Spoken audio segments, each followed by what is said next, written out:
Bom dia, boa tarde, boa noite. Hoje a gente está aqui para apresentar o trabalho sobre análise de vulnerabilidades críticas na arquitetura dos processadores modernos. A gente trouxe os três principais, que é o Intel, AMD e Arm, e o objetivo é mostrar como que essa busca incessante pelo desempenho ela acabou criando falhas de segurança que podem comprometer o isolamento dos diferentes níveis de privilégio, né, e assim expor dados sensíveis. Passando aqui o slide, eu falo um pouco sobre a busca pelo desempenho e as origens dessas falhas. Para entender essas vulnerabilidades, primeiro a gente precisa entender alguns conceitos fundamentais. Execução especulativa é o primeiro conceito, e ela é uma técnica de otimização que ela é crucial para o desempenho dos processadores modernos, e basicamente ela permite que o processador ele preveja o caminho de execução, que o programa ele execute as informações, instruções subsequentes antes de confirmar se está certo ou não. Isso reduz drasticamente a latência, principalmente dos desvios condicionais. O problema surge no conceito da execução transitória, né? Que é o período que a instrução está sendo executado especulativamente, só que ainda não foi confirmado. E embora o processador ele tenha que garantir que o estado arquitetural ele seja visível ao software seja revertido, se essa previsão for incorreta, as operações elas deixam alguns traços persistentes no estado microarquitetural, que eu vou falar um pouquinho daqui a pouco sobre o que é. Como a gente pode ver aqui no diagrama, durante essa execução, o processador ele realiza algumas operações que afetam estruturas internas, como os caches e alguns buffers de transição, por exemplo. Mas quando essa previsão está incorreta e ele tem que reverter, esses traços eles continuam nas microarquiteturas. E aí que está o problema que pode gerar ataques. Passando aqui para o próximo slide, a gente vai entender como ocorrem esses vazamentos, como exploram essas brechas e fazem ataques chamados de canal multilateral. O estado microarquitetural, que eu falei anteriormente, basicamente é os caches, L1, L2, L3, LBs, e também os preditores, né, dos desvios.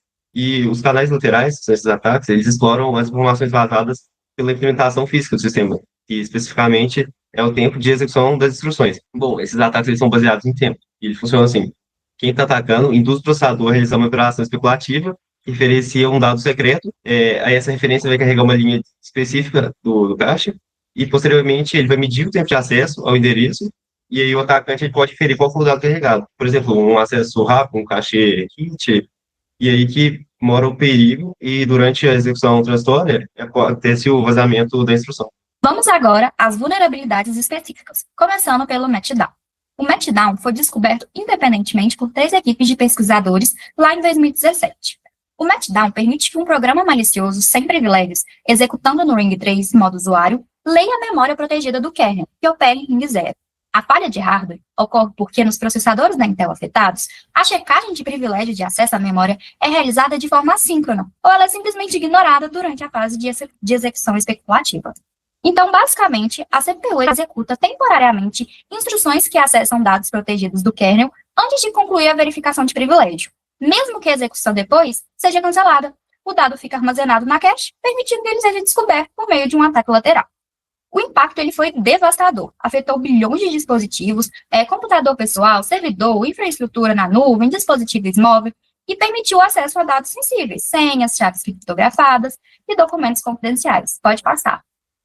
A principal solução contra ele é a KPTI, que remove os mapeamentos do kernel do espaço do endereçamento enquanto o processo de usuário está em execução. Assim, mesmo que durante a execução especulativa não é possível acessar as páginas do kernel, eliminando o ataque. No entanto, essa solução tem um custo muito alto, porque cada chamada de sistema exige a troca completa da tabela de página, gerando um overhead de 5 a 30% em cargas de trabalhos intensivas. E agora a gente vai falar um pouquinho sobre o Spectre, que é mais uma falha de arquitetura encontrada, que é um pouquinho mais desafiadora do que o Meltdown. Então o Spectre ele foi descoberto também em 2017 por Paul Kocher e mais 4 pesquisadores, e diferentemente do Meltdown, o Spectre ele foi identificado como uma falha de design fundamental, ou seja, ela não se restringe a uma marca ou a um modelo específico. Então, qualquer processador moderno que utiliza de execução especulativa vai ter presente então, a falha de Spectre. E com isso, acaba que que esse desvio do processador com a execução especulativa, por ser generalista, ele acaba sendo muito mais difícil de se mitigar, trazendo um impacto muito grande para dentro das empresas. E ele pode ser caracterizado com basicamente dois tipos de Spectre. Spectre V1, onde o atacante ele consegue treinar o hardware de uma determinada forma, que ele consegue inserir informações dentro da cache antes da verificação dos limites de um array. Ou seja, com isso ele consegue inserir dados e e código em uma área que não deveria ser executada se fosse feita completamente de maneira lógica. E o Spectre V2, ele utiliza do BTB, que é basicamente o Branch Target Buffer, e ele consegue também desviar o fluxo de execução para acessar um código privilegiado ou dentro do kernel ou de algum outro processo que não deveria ser acessado. Então ele funciona como um gadget de exfiltração de dados. Então o impacto ele foi muito mais abrangente que o do Meltdown, porque ele não se restringia a Intel apenas. Ele acabava afetando todas essas empresas e todas as marcas que trabalham, todos os modelos de processadores que trabalham com execução especulativa. Dessa forma também trazendo um impacto devastador dentro do mercado, e que para isso precisou de dois modelos de solução diferentes. Pode passar o slide. Que seria basicamente, para o Spectre V1, a mitigação ela é feita através de software, então ele insere load defenses, que seriam basicamente barreiras de memória dentro do kernel, que impedem o hardware de ter o carregamento especulativo antes da checagem de limite do array. E isso acaba não afetando muito o desempenho. Já o Spectre V2 ele precisa de duas abordagens diferentes, que é uma introduzir o microcódigo dentro desses mecanismos como o IBRS ou STI BP da Intel, isolar o BTB desse domínio de privilégio e também ele utiliza de técnicas como hash poline ou alguns patches de compilador que evitam esses desvios indiretos para áreas de código privilegiado dentro do kernel ou em alguns outros processos. Só que, infelizmente, essas mitigações elas acabam prejudicando o desempenho de 4 a 7%, como foi reportado em algumas CPUs da AMD. Então, ele é uma solução que acaba prejudicando um pouco para mitigar essa falha de arquitetura.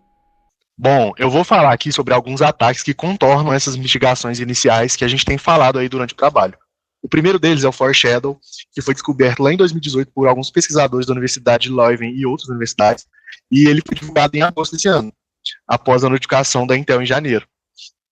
Ele explora o terminal fault para vazar alguns dados da caixa L1 durante a execução especulativa. Ele compromete o Intel SGX completamente, permitindo ler enclaves seguros e suas chaves.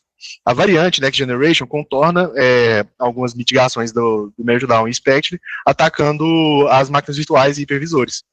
A mitigação para ele, que temos hoje, é limpar a caixa L1 em troca de contexto.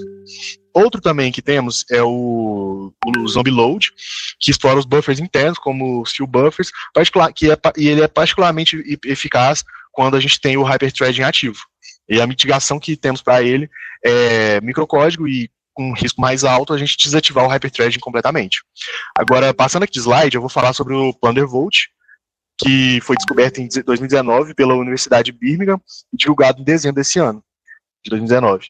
Ele muda de paradigma, né? Ele vai atacar o domínio físico. Isso aqui é bem interessante, porque ele explora as interfaces de gerenciamento de energia para causar um undervolting, um undervolt controlado durante as operações do SGX, causando bit flips previsíveis que vão quebrar a criptografia, como a ESNI. O impacto que ele tem, né, ele vai recuperar as chaves secretas ali do processador e vai quebrar completamente a integridade do SGX.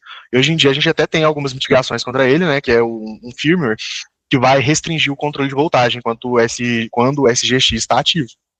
Agora eu vou falar sobre as vulnerabilidades da AMD. Em 2018, 3 falhas importantes da AMD foram reveladas. Foram o Rise and Fall, Masterkey e o Fallout. Elas atingiam o AMD Secure Processor, que é o componente que garante o seguro boot e a segurança do sistema. Essas falhas permitiam que o invasor, com acesso de administrador, ganhasse controle total do nível mais privilegiado do processador. Por isso, eram perigosas, mesmo não sendo simples de explorar. A AMD corrigiu tudo com a atualização de BIOS e firmware. Outra falha grave foi a Async Close, descoberta em 2024, mas ela estava presente desde 2006. Ela permitia alterar o System Managed Mode, o modo mais protegido do processador. Com isso, o malware poderia ficar escondido e sobreviver até a reinstalação do sistema. A correção também veio por atualização de BIOS. Pode passar. Agora eu vou falar sobre o Spectrum BHB. O Spectrum BHB, descoberto em 2022, é uma nova forma de ataque baseada em execução especulativa. Ele usa histórico de desvio da CPU ARM para fazer o processador acessar dados de forma especulativa e vazar informações. O grande problema é que ele quebra as proteções criadas contra o Spectrum original, mostrando que essas falhas continuam evoluindo. Ela afetava celulares, servidores e data centers. As soluções incluem novas barreiras de segurança e atualização de microcódigo. Então, para finalizar, essas vulnerabilidades mostraram que a busca por mais desempenho dos processadores trouxe falhas sérias de segurança. Mesmo com correções, há perda de desempenho e também, mesmo assim, existe risco. Para o futuro, a segurança precisa ser pensada desde o design do processador e não depois. Isso inclui revisar a execução especulativa e reforçar as proteções, desde o firmware até o hardware. Muito obrigado.